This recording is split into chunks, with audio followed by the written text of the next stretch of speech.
They say he killed 17 people just for looking at him. Okay guys, hari ni aku nak bagi beberapa tips untuk mengenal pasti kereta terpakai yang mungkin pernah terlibat dalam kemalangan. Okay, ini dia tips. Yang pertama, pastikan korang periksa badan kereta sebelum buat pembelian, okay? Korang cari tanda-tanda kemek, cala ataupun kesan lukisan yang tidak rata yang mungkin menunjukkan kerja pembaikan selepas kemalangan. Yang kedua, semak pintu dan lampu.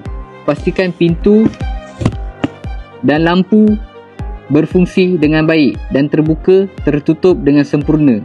Dia tak ada kesan renggang ataupun sebagainya. So korang kena teliti bahagian-bahagian yang macam ni, okay? Jika ada kesan yang tidak seragam atau tidak betul, mungkin ada pembaikan selepas kemalangan. Yang ketiga, lihat pada rangka undercarriage.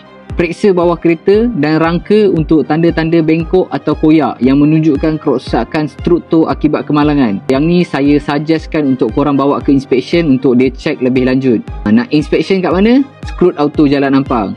So, ini dia beberapa tips untuk part yang pertama. Untuk korang pastikan kereta terpakai yang korang nak beli tu yang mungkin pernah terlibat dalam kemalangan. So, korang kena teliti bahagian-bahagian ni. Itu saja beberapa tips untuk hari ni. Nak tips lagi? Pastikan korang komen dekat bawah dan make sure follow akaun TikTok Skruut Auto. Tak nak ditipu beli kereta? Skruut dulu.